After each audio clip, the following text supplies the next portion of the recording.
चलिए वीडियो के इस पार्ट में हम हमारे श्वसन तंत्र के बारे में जानेंगे। वीडियो के पिछले पार्ट में हम लोगों ने जाना था हमारे पाचन तंत्र को बहुत ही बेहतर तरीक़ा से, और फिर हम लोगों ने जाना था कि किस प्रकार से हमारा द्वारा खाया जो भी हम लोग कार्बोहाइड्रेट वसा ग्लूकोज के स्रोत जिसको खाते हैं उसका पाचन किस प्रकार से होता है, और उस पाचन के फलस्वरूप जो ऑक्सीजन ग्लूकोज हमें मिलता है उस ग्लूकोज का विखंडन किस प्रकार से पायरुवेट में होता है, और फिर पायरुवेट में जब ऑक्सीजन हम लेते हैं सांस के द्वारा उस ऑक्सीजन के साथ क्रेब्स साइकिल चलाता है, जिसके फलस्वरूप क्या ऊर्जा मिलता है, ऊर्जा बनता है 38 ATP बनने के बाद ऊर्जा मिलता है, और फिर ऊर्जा मिलने के बाद हमें कार्य करने की क्षमता आती है। ये सब हम लोगों ने जान लिया था। लेकिन उस चैप्टर में या फिर उस पार्ट में हम लोगों ने देखा था कि ये सब जो प्रक्रियाएं चल रही है वो डिपेंड था किस पर, ऑक्सीजन पर। श्वसन हम लोगों ने दो टाइप का देखा था, एक वायवीय श्वसन और एक अवायवीय श्वसन, यानी कि ऊर्जा निर्माण के लिए या तो हमें ऑक्सीजन का जरूरत पड़ता है और कहीं पर ऑक्सीजन का जरूरत नहीं पड़ता। तो हम जैसे प्राणी यानी कि मनुष्य या फिर जितने भी स्तनधारी जीव होते हैं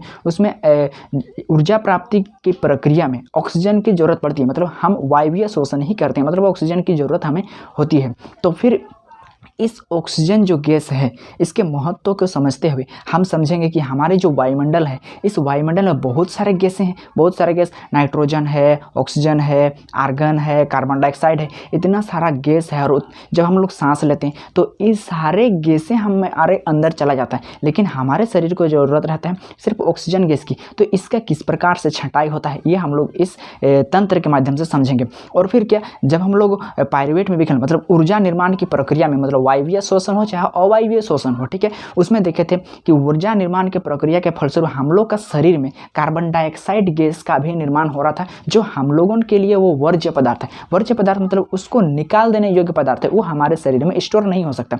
तो फिर ये जो वर्ज्य पदार्थ यानी कि कार्बन डाइऑक्साइड गैस है उसको हम किस माध्यम से, किस तरीके से बाहर लाएंगे, और फिर हमारे लिए जो उपयोगी है ऊर्जा के बनने के टाइम पे, यानी कि जो हम लोग का माइटोकॉन्ड्रिया में क्रेब्स साइकिल चलता है उसमें ऑक्सीजन गैस की जरूरत है, यहाँ से कार्बन डाइऑक्साइड को निकालना और बाहर से ऑक्सीजन को लेना, यह किस प्रकार से होता है, किसके माध्यम से होता है, वही चीज़ हम लोग समझेंगे इस श्वसन तंत्र के माध्यम से। तो चलिए सबसे पहले हम श्वसन तंत्र में पहले श्वसन अंग को समझते हैं, ठीक है। श्वसन अंग मतलब होता है इस ऑक्सीजन को ग्रहण करने और कार्बन डाइऑक्साइड को छोड़ने में जो अंग भाग लेते हैं उसी को ही बोलते हैं क्या, श्वसन तंत्र। तो उसमें सबसे पहले आता है हमारा नासाद्वार। नासाद्वार ये हमारा नाक है, ठीक है। श्वसन यानी कि सांस लेने के लिए हमें ज़रूरत है किसका होता है, मुंह से भी हम सांस ले सकते हैं, मुंह से भी हम सांस ले सकते हैं और नाक से भी सांस ले सकते हैं। लेकिन क्या दोनों ही उपयुक्त है सांस लेने के लिए? जब हम दौड़ लगाते हैं तो हमें अक्सर कहा जाता है कि बेटा मुंह खोल के सांस नहीं लेना चाहिए, मुंह को बंद करके ही सांस लेना चाहिए। ऐसा क्यों कहा जाता है? क्या इसका मतलब हम यही अंदाज़ा लगा सकते हैं कि मुँह से सांस लेना सही तरीका नहीं है। आखिर क्यों नहीं है मुँह से सांस लेना? देखिए, हमारे लिए जो सांस लेने की जो जरिया बनाया गया है वो नाक है, और मुंह से हम सांस ले सकते हैं बट यह सही तरीका नहीं है। क्यों? क्योंकि जो वायुमंडल है ये विभिन्न गैसों का मिश्रण से बना एक वायुमंडल पाया जाता है। वायुमंडल का मतलब भी होता है विभिन्न गैसों का मिश्रण। इसमें धूलकण है, बहुत सारे अलग अलग टाइप के गैसें हैं, इसमें छोटे छोटे सूक्ष्म जीव भी होते हैं। देखिए, ये सब अगर हम मुंह से सांस लेते हैं तो सीधे अंदर चला जाता है, और हमें उसमें शरीर के अंदर जो क्या वो एक कोमल त्वचा होती है जिसको प्रभावित करता है। लेकिन अगर नाक के माध्यम से लेते हैं तो नाक में सूक्ष्म छोटे छोटे बाल निकल आते हैं। ये बाल क्या करते हैं, जैसे कि हम कोई वायुमंडल से सांस लेते हैं तो यहाँ पर एकदम सूक्ष्म धूलकण या फिर कोई कचरा जो एकदम छोटे रूप में रहता है वो नाक के द्वारा अगर प्रवेश कर भी जाता है तो उस जाल में, यानी कि हमारे नाक के जो बाल होते हैं उसमें फंस जाते हैं और वो अंदर तक नहीं पहुंच पाते।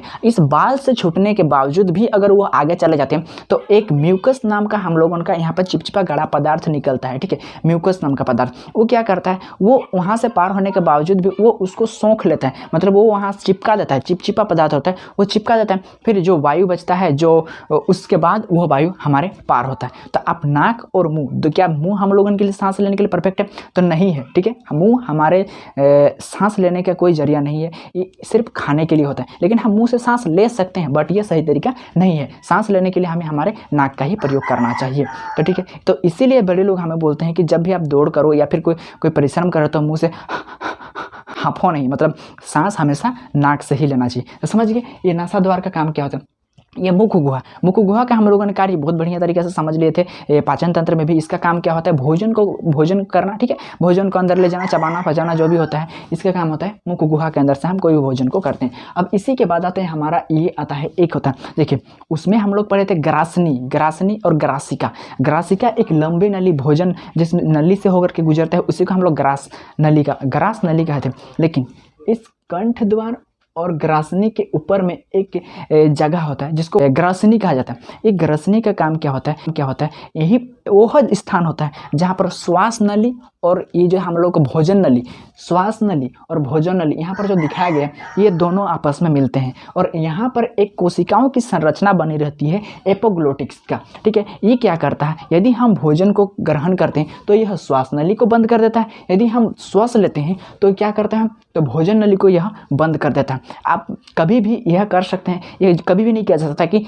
हम सांस भी एक साथ अंदर करें और जो भोजन है उसको भी एक के साथ अंदर करें। सांस और भोजन दोनों को एक साथ अंदर करना इम्पॉसिबल है, लेकिन कभी कभी ये इम्पॉसिबल करने की कोशिश किया जाता है। तो उसके फलस्वरूप क्या होता है कि जैसे हम पानी पीते हैं, बात करते करते हुए पीते हैं, तो कभी कभी ये एपोग्लोटिक्स क्या हो जाता है, ना इधर का होता है ना उधर का, तब हमारे जो पानी है वो श्वास नली में जाता है और इस डायफ्राम के द्वारा उसको निकाल दिया जाता है। जिससे क्या, वो पिए थे हम मुंह से पानी को, लेकिन निकला किधर से, नाक से, हिचकी टाइप का आ जाता है, मतलब खांसी आ जाता है, खांसने लगते हैं, ठीक है, और वो नाक तरफ से वो पानी निकल आता है। तो इसलिए ये एपोग्लोटिक्स का काम होता है। वो भाग, इस भाग को कहा जाता है ग्रासनी, ठीक है। उसी का नीचे हम लोग आते हैं तो ये कंठ होता है, कंठ जो स्वर यंत्र कहा जाता है। यही जो कंठ हम लोग यहाँ पर उभरा हुआ देखने को मिलता है ज़्यादातर, किसी किसी का ज़्यादा उभरा हुआ रहता है, किसी किसी का नहीं उभरा रहता है, ठीक है। तो यही है कंठ। और उसके बाद अगर नीचे आते हैं तो उसमें था हम लोग का ग्रासिका, ठीक है, और यहाँ पर पाए जाते हैं श्वास नली। श्वास नली का मतलब होता है जो सांस को लाने वाला नली, और यह जो श्वास नली होता है वो उपास्थि का बना, मतलब क्या, किसका बना होता है, उपास्थि का बना होता है। उपास्थि क्या होता है, अब ये अस्थि और उपास्थि, देखिए हड्डी जो मजबूत हड्डी होता है उसको हम लोग बोल सकते हैं अस्थि, और जो थोड़ा कमजोर हड्डी होते हैं उसको बोल सकते हैं उपास्थि। अच्छा, अस्थि और उपास्थि। अच्छा, यदि आप मांसाहारी कभी आप मीट खाए हैं, ठीक है, खरीद के, तो आपने देखा होगा एक ऐसा हड्डी भी होता है जो चबाता नहीं है, उसको फेंकना पड़ता है, और एक ऐसा हड्डी भी होता है जो एकदम चबाने में कुरुम कुरुम मजा आता है उसको, तो वही है उपास्थि, मतलब वो ढीला ढाला क्या बोलते हैं उसको, वो अस्थि के तुलना में थोड़ा सा नरम टाइप का रहता है, वही उपास्थि से बना होता है ये हमारा श्वास नली। अच्छा, ये उपास्थि का बना क्यों रहता है, ताकि हमारा जो यहाँ पर जो बना हुआ आकार है ये पचके ना, धपचके ना। देखिए अगर ये नरम टाइप का रहता है तो मेरा ये सारा क्या हो जाएगा, गिर जाएगा, इस तरह गिर भी सकता है, इधर ढीलेगा डुलेगा, तो उससे क्या सांस लेने में तकलीफ हो सकता है। इसीलिए इसका जो बनावट है वो उपास्थि का बना रहता है। अब बोलेंगे कि अस्थि का ही बना रहता है, हड्डी का ही, तो अब तो हम इसको हिला भी नहीं सकते, जैसा का वैसे सीधे खड़ा रहेगा उस तरह से। तो भगवान ने जो भी निर्मित किया है, हम लोगों ने संरचना बनाई है, बहुत सोच समझ करके बनाया है, ठीक है। तो इसी को बोलते हैं श्वास नली, ये बना होता है हमारा उपास्थि का। अब इसके बाद हम लोग आते हैं तो एक दोनों तरफ हम लोग का देखने को मिलता है क्या, फेफड़ा, ठीक है। फेफड़ा यानी कि फुफ्फुस जिसको बोला जाता है, हम लोग जिसको बोलते हैं फुफ्फुस, और ये फुफ्फुस को जो हम लोग का पसलियाँ रहता है, पंजरी जिसको हम लोग बोलते हैं, ये ढक करके रखता है। आखिर ये ढक करके क्यों रखता है, इस पसली का काम क्या होता है, ये जो पसली यहाँ पर दिखाया गया है, ये पसली जो ये हम लोग का फुफ्फुस होता है उसको ढक करके रखते हैं, कवर किए रखते हैं। क्यों, क्योंकि जो यह फुफ्फुस होता है वह बहुत ही कोमल और बहुत ही मुलायम होता है। उसको अगर हम बाहर से कहीं पर भी धक्का मुक्का या फिर कुछ किया जा सकता है तो ये तुरंत प्रभावित हो सकता है, ठीक है। इसीलिए इसकी सुरक्षा करने के लिए क्या करता है, यहाँ पर पसलियाँ उसके ऊपर में लगा हुआ रहता है। ये पसलियाँ इस फुफ्फुस को तो सुरक्षा प्रदान करता है, एक हिसाब से देखा जाए तो ये हो गया मेरा पसलियों का काम। अब ये मेरा उपस्थित रहता है इस फुफ्फुस के अंदर में, इस फुफ्फुस के अंदर में अगर इसको हम लोग काटेंगे इस प्रकार से तो अंदर में कुछ इस प्रकार से संरचनाएं देखने मिलती है, ठीक है। जो नलिका आती है और उसके अंदर में कुछ कुछ छोटे छोटे बैलून टाइप का आधा फूला हुआ इस प्रकार से छोटे छोटे बैलून टाइप का संरचना देखने को मिलता है, ठीक है। कुपी, जिसको हम लोग कहते हैं कुपिकाएं, यही कुपिका का काम होता है। एक हिसाब से कहा जाए तो ये जो कुपिका होती है एक स्टेशन की तरह होता है। स्टेशन की तरह मतलब क्या, जैसे कि कोई बस आता है तो बस आने के बाद क्या होता है, वहाँ पर कुछ आदमी उतरते हैं और कुछ आदमी चढ़ के वहाँ से चले जाते हैं। तो यहाँ पर भी सेम काम वही होता है। अब क्या काम होता है इसके के बारे में हम लोग यहाँ पर डिटेल से पढ़ेंगे। सबसे उसके पहले हम लोग जान लेते हैं यहाँ पर जो पाया जाता है, यहाँ पर हार्ट यानी कि दिल, यहाँ पर हम लोग को पाया जाता है दोनों ही फुफ्फुस के बीच में, और इस डायफ्राम के ऊपर में पाया जाता है हार्ट। ठीक है, इस हार्ट का काम क्या होता है, यह हार्ट का काम होता है रक्त को पंप करना। ठीक है, इसके बाद जो टॉपिक आएगा वो इसी हार्ट को लेकर के आएगा, पंप करना। पंप करने का मतलब खून जो होता है उसको पूरे शरीर में पंप करने का काम होता है इस हार्ट का। और नीचे में एक संरचना पाई जाती है जिसको कहा जाता है डायफ्राम। इस डायफ्राम का काम क्या होता है, जैसे कि हम जब कभी भी सांस लेते हैं ना,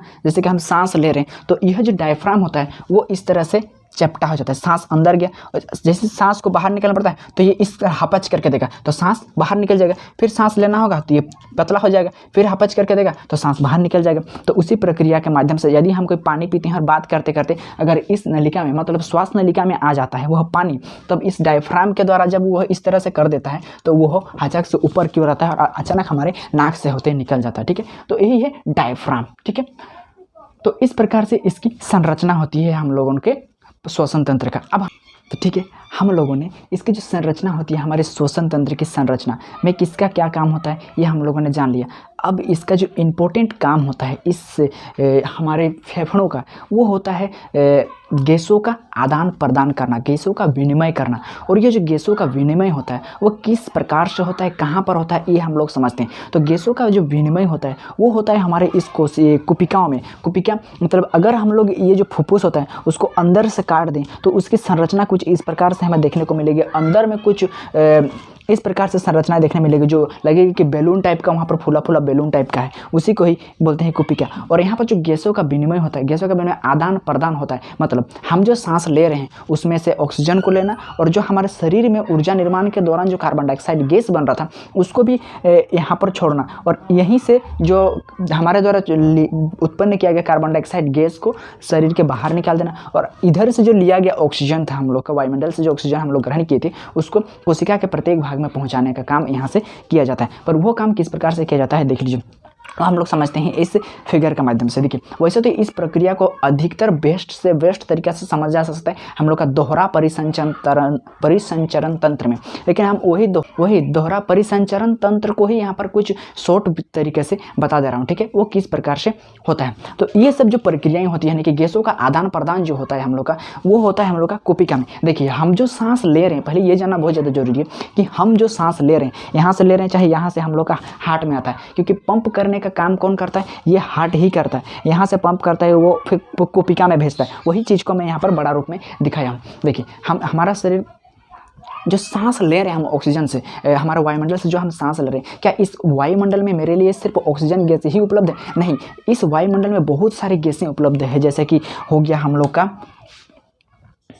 देखिए हम जो सांस ले रहे हैं उसमें सिर्फ मेरे लिए कोई वायुमंडल में स्पेशली ऑक्सीजन गैस ही है क्या? नहीं, उस ऑक्सीजन के साथ में बहुत सारे गैसों का मिश्रण है, धूलकण है, सब सारा चीज़ रहता है। ठीक है, कुछ कुछ धूलकणों का तो हम लोग का नाक ही सफाया कर देता है, लेकिन जो गैसें हैं उसको किस प्रकार से हटाया जा सके, अलग किया जा सके। देखिए इस वायुमंडल में यानी कि वायुमंडल की जो परत हम लोग का एटमोस्फियर है उसमें नाइट्रोजन पाया जाता है, ऑक्सीजन पाया जाता है, कार्बन डाइऑक्साइड, आर्गन और अन्य बहुत सारे गैसें भी मौजूद रहते हैं। लेकिन अधिकतर मात्रा में देखा जाए तो वहाँ पर नाइट्रोजन गैस जो वायुमंडल में हम लोग का 78% पाया जाता है, ऑक्सीजन गैस 21% पाया जाता है, कार्बन डाइऑक्साइड 0.03% पाया जाता है, आर्गन 0.093% पाया जाता है और अन्य 0.4% से आसपास कुछ पाए जाते हैं। ये सारी गैसें हम जब श्वासन लेते हैं यानी कि सांस लेते हैं तो क्या यहाँ से सिर्फ ऑक्सीजन ही हमारे अंदर चला जाएगा? ऐसा तो नहीं है, ये सारी गैसें हमारे अंदर चला जाते हैं। लेकिन इसका काम क्या है? चलिए भाई, ये नाइट्रोजन अगर चला जाता है तो हमारा शरीर में क्या होता है, इस नाइट्रोजन को किस प्रकार से उपयोग करता है कि इसके लिए ये हमारे शरीर को हानिकारक बनाता है। देखिए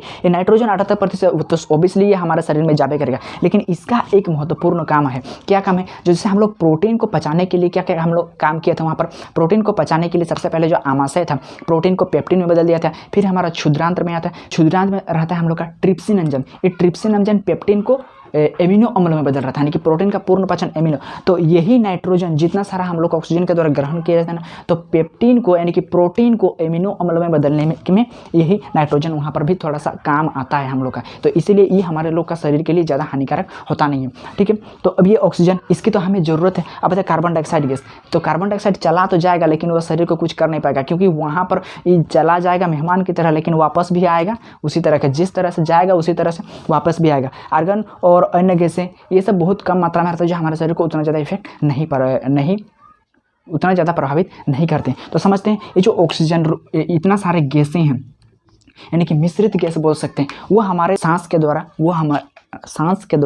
ग्रहण किए जाते हैं और वह चला जाता है इस कंठ द्वारा, यानी कि श्वास नली के द्वारा होते हुए वो फेफड़ों में चला जाता है और इस फेफड़ों में आने के बाद वो सीधे पहुंच जाता है किसमें, फुफ्फुस के अंदर में चला जाता है। और इस फुफ्फुस में आने के बाद फुफ्फुस में जो यहाँ पर कुपिकाएँ होती है उस कुपिका के अंदर में चला जाता है। लेकिन जो हम लोग का शरीर के अंदर में जो रक्त हैं वो इस हृदय से पंप किए जाते हैं और ये भी कहाँ पर चला जाते हैं, इस फुफ्फुस में चला जाता है। ठीक है, हृदय से भी जो रक्त है अशुद्ध रक्त है, यानी कि रक्त और कार्बन डाइऑक्साइड युक्त रक्त, क्योंकि हमारा शरीर जो है और हमारा जो हार्ट है, यानी कि हमारा हार्ट या फिर हम बोल सकते हैं जो हम लोग श्वसन क्रिया किए थे और श्वसन के दौरान जो हम लोग का कार्बन डाइऑक्साइड गैस निर्मित हुआ था वो सीधा रक्त के साथ कहाँ पर आता है, हार्ट में, और हार्ट यानी कि हम लोग का दिल में आता है। फिर वो वहाँ से पंप करता है और यहाँ से जो कार्बन डाइऑक्साइड और रक्त ये दोनों आता है हार्ट में, और यहाँ से जब पंप किया जाता है वो सीधे चला जाता है कहाँ पर, कुपिका में। और उधर से जो हम लोग नासा द्वार के द्वारा सांस लिए थे, विभिन्न गैसों का मिश्रण था, वो भी कहाँ पर आता है, इस तरह से होते हुए ये भी कुपिका में आ जाते हैं। और कुपिका में एक विशेष प्रकार की संरचना पाई जाती है, एक स्पेशल संरचना जहाँ पर गैसों का विनिमय होता है। और क्योंकि हम लोग यह जानते हैं कि हम जो रक्त होता है, यानी जो रक्त होता है लाल रक्त कोशिकाएं जिसे बोलते हैं RBC, उसमें हीमोग्लोबिन पाया जाता है। हीमोग्लोबिन की उपस्थिति के कारण ही हमारा जो रक्त का रंग होता है वह लाल होता है। जिस प्रकार से पत्तियों का रंग क्लोरोफिल की उपस्थिति के कारण हरा होता है, उसी प्रकार से हम लोग का जो रक्त होता है उसका रंग हीमोग्लोबिन की उपस्थिति के कारण लाल होता है। और ये हीमोग्लोबिन जो होता है वो ऑक्सीजन का बहुत अच्छा दोस्त होता है, इतना अच्छा दोस्त होता है कि वो गले ही मिल लेते हैं। ठीक है, एक दूसरे के साथ, समझने वाली बात है, बस समझना है। ठीक है, तो ये ऑक्सीजन और हीमोग्लोबिन आपस में बहुत ज़्यादा गहरा संबंध रखते हैं। तो इधर से जब हम अशुद्ध रक्त को भेज देते हैं, यानी कि हार्ट जो हम लोग का शरीर में कार्बन डाइऑक्साइड बना था उसको रक्त के द्वारा कहाँ पर भेज देता है, कुपिका के द्वारा, कुपिका में भेज दिया जाता है। और उधर से जो हम जो विभिन्न गैसों का मिश्रण था उसको सांस के रूप में लाए, कहाँ पर लाए, वो भी कुपिका में लाए।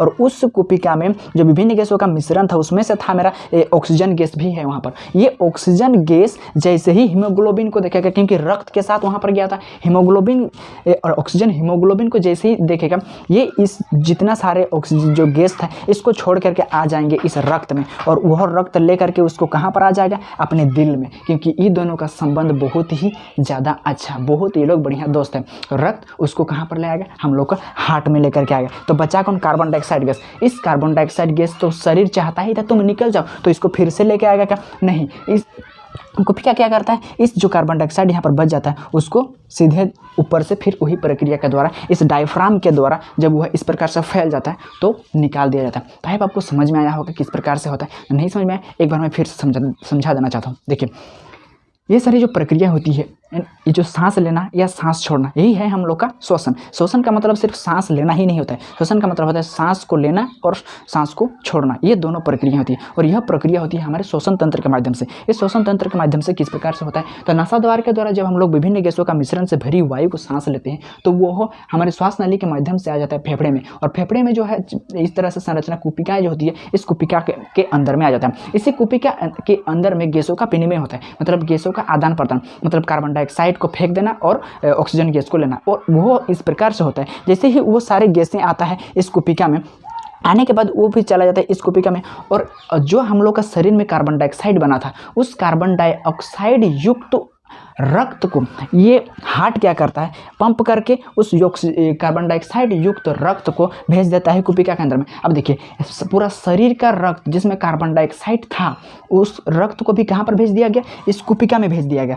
और उधर से जो विभिन्न गैसों का मिश्रण आया वो भी कहाँ पर आया, इस कुपिका के पास ही आया। लेकिन हम लोगों ने जानता है हम लोग जानते हैं कि ऑक्सीजन और हीमोग्लोबिन ये दोनों का संबंध बहुत ही गहरा होता है, जहाँ एक दूसरे को देखेंगे वो उसमें चिपक जाते हैं। ठीक है, तो ये जो ऑक्सीजन होता है वो जैसे ही इधर रक्त को देखता है, क्योंकि हार्ट से गया मतलब रक्त गया, तो ये ऑक्सीजन गैस इस रक्त में एकदम पूरा मिल जाता है। ठीक है, और मिल करके कहाँ पर आता है, ये रक्त जो है उसको फिर से कहाँ पर, इस हार्ट में अपने दिल में लेकर के आता है। तो बचता कौन है यहाँ पर, कार्बन डाइऑक्साइड गैस। अच्छा नाइट्रोजन आर्गन ये सब का भी हम लोग का उपयोग हो जाता है, जैसे कि मैं नाइट्रोजन के बारे में आपको बता दिया। ठीक है। इस प्रकार से ऑक्सीजन गैस रक्त के साथ आ जाता है हार्ट में, और फिर इसको हार्ट क्या करता है, पंप करता है, और प्रत्येक कोशिका में यानी कि शरीर के यहाँ पर पंप करता है, और शरीर के प्रत्येक भाग में इस ऑक्सीजन को पहुंचाया जाता है, और फिर से वहाँ पर वही चक्र साइकिल चलना माइटोकॉन्ड्रिया में चला जाता है, और माइटोकॉन्ड्रिया में वही क्रेफ्ट साइकिल चलता है, और फिर क्या, फिर से ऊर्जा निर्माण की प्रक्रिया होता है, फिर से वहाँ पर कार्बन डाइऑक्साइड बनता है। तो फिर से हार्ट क्या करता है, उस रक्त के सहायता से रक्त और कार्बन डाइऑक्साइड को फिर से हार्ट में लाता है, और फिर ये पंप करता है कहाँ पर, कुपिका के अंदर में, और कुपिका में जो उधर से वायु आता है यानी कि जो विभिन्न गैसों का मिश्रण फिर से यहाँ पर आएगा, फिर ऑक्सीजन इस रक्त को देखेगा, फिर ऑक्सीजन रक्त के साथ मिल जाएगा, फिर हार्ट में आएगा, और जो बचा ऑक्सीजन है उसको फिर से यहाँ से बाहर निकाल दिया जाएगा। तो इसी प्रकार से हम लोग का जो ऑक्सीजन गैस का है उसका हम लोग का शरीर में किस प्रकार से स्टोर किया जाता है, मतलब ऑक्सीजन और कार्बन डाइऑक्साइड का विनिमय किस प्रकार से किया जाता है, ये आप लोगों ने समझ गया। तो यह जो प्रक्रिया होती है विभिन्न जीवों में अलग अलग टाइप प्रकार का होता है। हम स्तनपायी जितने मनुष्य होते हैं वो सब में इस प्रकार से श्वसन तंत्र के लिए यानी कि सांस लेने के लिए ये फेफड़े